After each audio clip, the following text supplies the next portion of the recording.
ডাক্তাররা তাদের সাধ্যমতো চেষ্টা করেছে, কিন্তু তাকে বাঁচানো যায়নি, যেহেতু মাথায় খুব বড় আঘাত লেগেছিল। এর পরের ঘটনা ঘটে এবং এখানে যখন ছেলেটি মারা যায়, তার আত্মীয় স্বজন সেখানে গণ্ডগোল শুরু করে। আমাদের ডাইরেক্টর, হাসপাতালে যিনি ডাইরেক্টর, তিনি তাদেরকে বোঝানোর চেষ্টা করেন যে এখানে যদি আমাদের কোনো গাফিলতি হয়ে থাকে তাহলে আমরা এটা সুষ্ঠু তদন্ত, এই ব্যাপারে আমার সাথেও যোগাযোগ করেছেন তিনি। আমি বলেছি যদি কোনো গাফিলতি হয়ে থাকে তাহলে এটা আমরা সুষ্ঠু তদন্ত করব এবং তদন্তে যা হয় সেই তাকে শাস্তির আওতায় আনব। এর পরবর্তীতে কিন্তু তারা এই কথায় কর্ণপাত না করে আমাদের ডাক্তারদের উপরে হাত তোলে। এইভাবে আইন নিজের হাতে তুলে নেওয়া এটা ঠিক হয়নি, এটা অন্যায়। দ্বিতীয় ঘটনা, এটা হলো দুই কিশোর গ্যাং নিজেরা বাইরে মারামারি করেছে। মারামারি করে আবার মুগদার হাসপাতালের ওখানে মারামারি করেছে।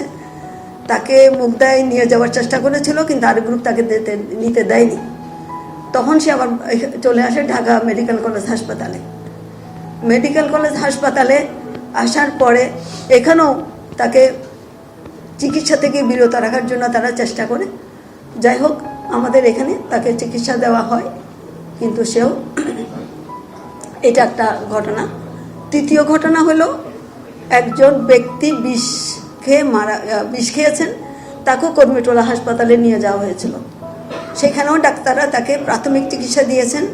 উনি কিডনি রোগী, ওনার কিডনি ফেলিওর আছে, কাজে এই চিকিৎসাও তারা সেখানে দিতে প্রাথমিকটা দিয়ে তাকে পাঠিয়ে দিয়েছে। এটা শরৎ দিতে গিয়ে তারা চিকিৎসা বানিয়েছে এবং সেখানে লোকটি মারা যায়। তিনটি ঘটনায় কোনোটাই কারো কাম্য নয়, কিন্তু এই তিন ঘটনায় আমাদের যত ডাক্তার ওখানে সেবা দিয়েছে আমাদের ভুলে গেলে চলবে না। কোভিড যখন হয়, আমাদের এই ডাক্তার, আমাদের নার্স, আমাদের সকল যারা সেবার কাজে নিয়োজিত আছে, দিন নাই রাত নাই তারা পরিশ্রম করে তাদের সেবা দিয়েছে। যখন ডেঙ্গু হয়, যখন চিকুনগুনিয়া হয়, মহামারীর আকার ধারণ করে, তখনও তার এই সেবাটা দিয়ে যায়। এখন যে আমাদের বাংলাদেশে বিভিন্ন ফেনী, নোয়াখালী বিভিন্ন জায়গায় বন্যা হয়েছে, সেখানেও অনেক ডাক্তার রাত দিন খেটে পরিশ্রম করে চিকিৎসা সেবা দিয়ে যাচ্ছে।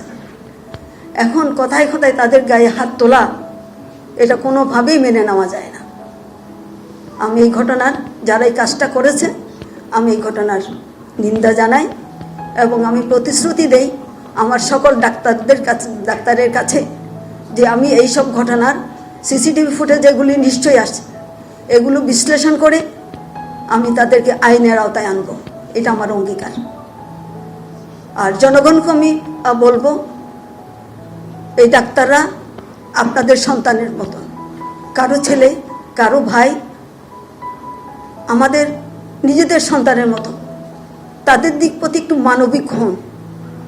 ইমোশনালে বসে আমি কারো গায়ে হাত তুলে দিলাম, এটা ঠিক নয়।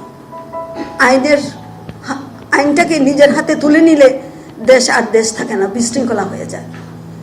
এখন দেখেন ডাক্তাররা শাটডাউন ঘোষণা করেছে। চিকিৎসা সেবা না পেলে কেউ টিকতে পারবে? দেশ ঠিক থাকবে? থাকবে না। তাই আমি সবাইকে আবেদন করব, অনুরোধ করব, আইন নিজের হাতে তুলে নেবেন না। আর তেমনি আমার ডাক্তারদের আমি বলবো, তোমরা আমার সন্তানের মতো, তোমরা এই শাটডাউন তুলে নাও। মানুষের সেবা করার জন্য এসছো, এই সেবাটা দাও। নিজেকে তো অনেক উজাড় করে দিয়েছো, আবারও উজাড় করে দাও। তোমরা প্রমাণ করো তোমরা মানুষের সেবার জন্যই এসছো। তোমাদের হৃদয় মানুষের দুঃখে কাঁদে, তাদের জন্য তোমরা আছো।